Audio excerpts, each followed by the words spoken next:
Salam sejahtera. Hari ini cikgu akan membincangkan praktis kendiri 9.2b. Soalan 1. 2 biji dadu ada di lambung. A. Lengkapkan jadual berikut dengan menulis kesudahan yang mungkin. Jadi kita anggap dadu tersebut mempunyai angka 1 hingga 6. Bahagian ini dadu pertama. Bahagian yang melintang ini dadu kedua. Jadi sekarang kita isikan angka dia. Jadi kemungkinan kita dapat angka 1 kan 1, 1 dan 5, 1, 6. Di sini kita tulis dadu pertama dulu iaitu 2. Dadu kedua ialah 1, 2, 2, 2, 3, 2, 4. Dan seterusnya 3, 1, 3, 2,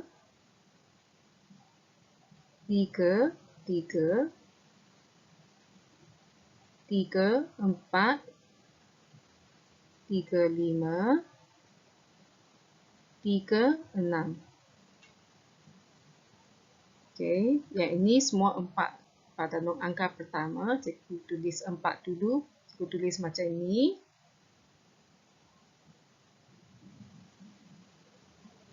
Okey, nombor yang kedua ikut atas. 1, 2, 3, 4, 5, 6. Okey, baris seterusnya 5,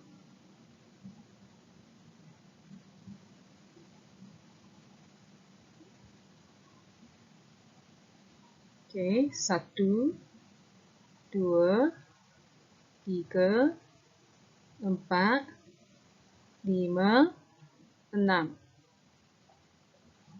Okey, baris terakhir 6,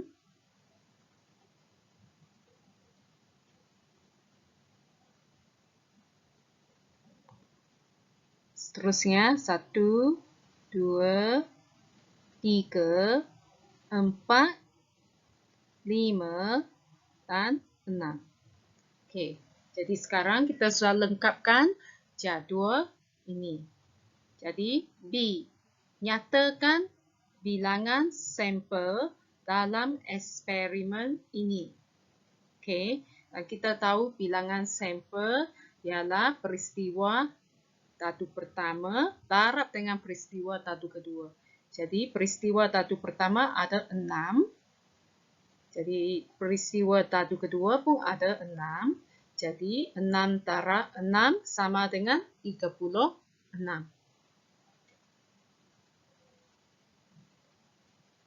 C. Tentu sahkan konjektur rumus kebarangkalian mendapat nombor ganjil dalam dadu pertama dan nombor perdana dalam dadu kedua dengan menyenaraikan semua kesudahan yang mungkin. Jadi di sini keyword dia ialah tentu sah konjektur rumus kebarangkalian. Jadi yang pertama kita kena guna hukum pentarapan untuk mencari kebarangkalian mendapat nombor ganjil dalam dadu pertama dan nombor perdana dalam dadu kedua. Jadi oleh kerana keyword dia adalah dan, jadi kita letak darab.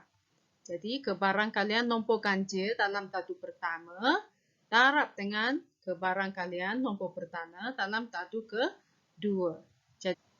Jadi nombor ganjil dalam dadu pertama adalah 1, 3 dan 5. Jadi bilangan dia adalah 3 daripada 6 angka. Jadi 3 per 6. Darab dengan nombor perdana dalam dadu kedua. Jadi nombor perdana adalah 2, 3 dan 5.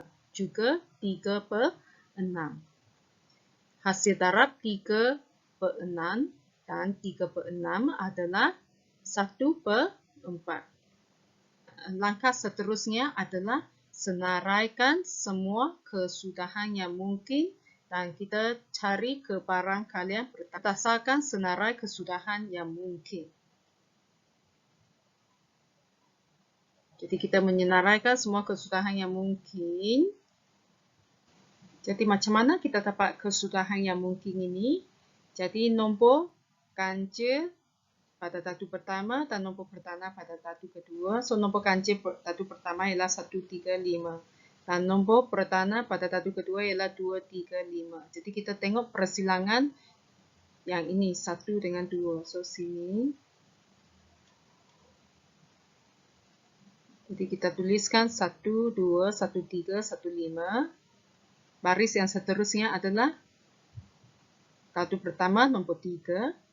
So 3, 2, 3, 3 dan 3, 5. Dan seterusnya baris terakhir iaitu nombor 5. So 5, 2, 5, 3 dan 5, 5. Setelah kita senaraikan kesudahan yang mungkin, maka sekarang kita mencari kebarangkalian nombor ganjil dalam tadu pertama dan nombor perdana dalam tadu kedua. Jadi, di sini ada berapa nombor? 1, 2, 3, 4, 5, 6, 7, 8, 9. Jadi, 9 per jumlah ruang sampel adalah 36, iaitu 6 darab dengan 6. Jadi, kita ringkaskan, kita dapat 1/4. Maka, terbuktilah bahawa kedua-dua kaedah menghasilkan jawapan yang sama.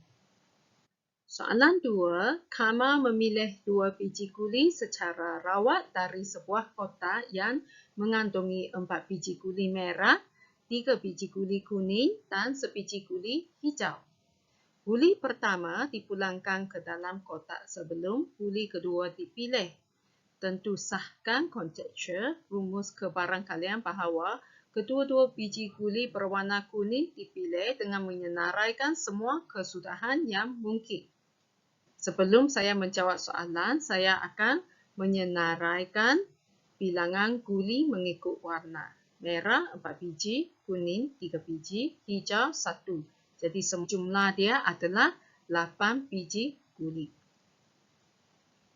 Okey, untuk tentu sahkan konjektur rumus kebarangkalian, jadi pertama kita akan guna hukum pentarapan, iaitu rumus kebarangkalian untuk dapatkan kebarangkalian. Dan seterusnya saya akan menyenaraikan semua kesudahan yang mungkin dan berdasarkan kesudahan yang mungkin, saya mencari kebarangkalian untuk menentusahkan konjektur rumus kebarangkalian. Okey, jadi saya mula dengan hukum pentarapan. Kebarangkalian guli pertama berwarna kuning dan guli kedua berwarna kuning juga. Jadi kita taraf kebarangkalian guli pertama berwarna kuning, taraf kebarangkalian guli kedua berwarna kuning. Guli berwarna kuning adalah 3 daripada jumlah dia 8. Jadi 3/8 taraf dengan guli kedua berwarna kuning oleh kerana guli yang diambil itu dikembali ke dalam kotak. Jadi bilangan guli kuning di dalam kotak masih sama dan jumlah juga masih sama.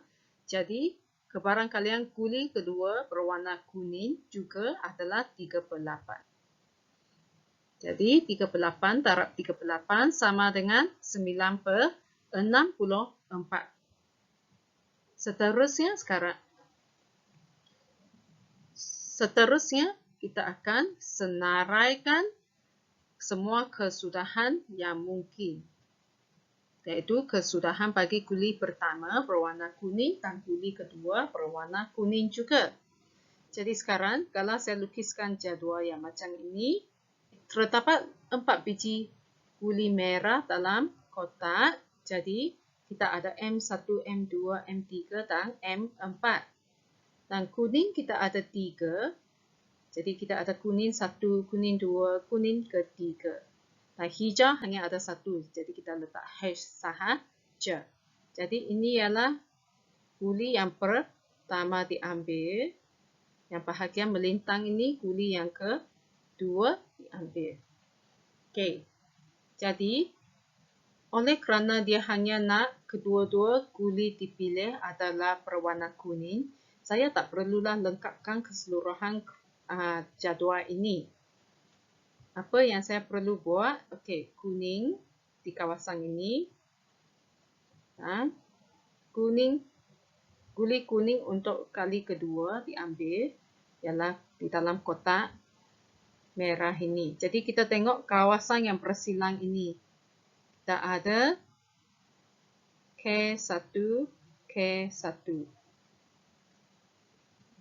K kuning yang pertama dengan kuning yang kedua. Kuning pertama dengan kuning yang ketiga.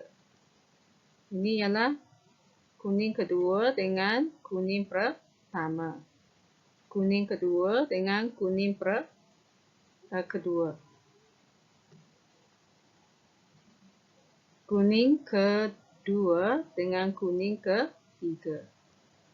Dan mungkin juga kuning ketiga dengan guli kuning pertama. K3, K2, K3, K3. Jadi kesudahan yang mungkin kita senaraikan. Setelah kita senaraikan kesudahan yang mungkin, kita cari bilangan ruang sampel. Bilangan ruang sampel adalah 8 darab dengan 8.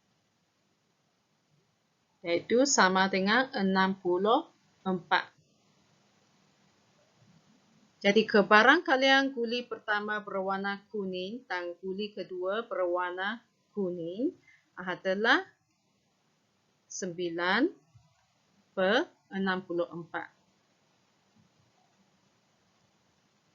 Maka terbuktilah bahawa kedua-dua kaedah menghasilkan jawapan yang sama. Soalan ketiga, kotak A mengandungi sekeping kad berwarna merah dan 2 keping kad berwarna kuning. Jadi cikgu senaraikan. Kotak B mengandungi 3 keping kad berwarna merah dan sekeping kad berwarna kuning. Jadi cikgu pun senaraikan merah 3, kuning 1. Fauzia memilih sekeping kad dari kotak A dan kotak B masing-masing. Tentu sahkan konjektur rumus kebarangkalian Fauzia mendapat 2 keping kad kuning dengan menyenaraikan semua kesudahan yang mungkin. Jadi oleh kerana soalan dia masih lagi perlu tentu sahkan konjektur, jadi saya akan guna hukum pentarapan untuk cari kebarangkalian sekali lagi. Seterusnya guna cara untuk senaraikan semua kesudahan yang mungkin. Baru saya boleh tentu sahkan konjektur. Okey, jadi saya mula dengan hukum pentarapan. Kebarangkalian kad dari kotak A berwarna kuning dan kad dari kotak B berwarna kuning juga. Jadi tang kita taraf. Jadi kebarangkalian kad dari kotak A berwarna kuning taraf dengan kebarangkalian kad dari kotak B berwarna kuning. Jadi kebarangkalian kad dari kotak A berwarna kuning 2/3. Kebarangkalian kad dari kotak B berwarna kuning 1/4. Maka 2/3 taraf dengan 1/4 sama dengan 2/12. Jadi ini boleh ringkaskan jadi 1/6.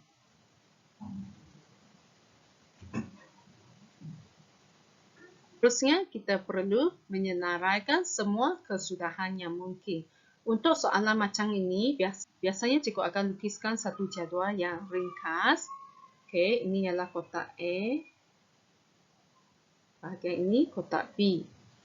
Jadi, Fauzia mendapat kedua-dua keping kad berwarna kuning. Jadi, kita cari kuning kotak A di kawasan ini, kuning kotak B kawasan ini. Tempat yang bersilang adalah di bahagian ini. Jadi, ini adalah kuning pertama dengan kuning dari kotak B.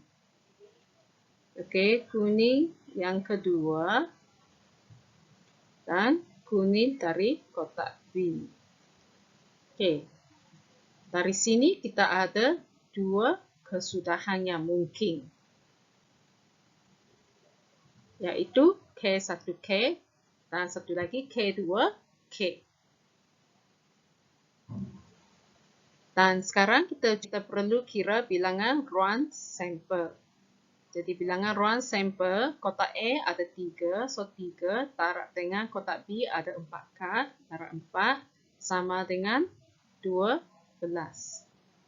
Kebarangkalian kad dari kotak A berwarna kuning dan kad dari kotak B berwarna kuning adalah 2/12. Dan kita ringkaskan sama dengan 1/6. Maka terbuktilah bahawa kedua-dua kaedah menghasilkan jawapan yang sama.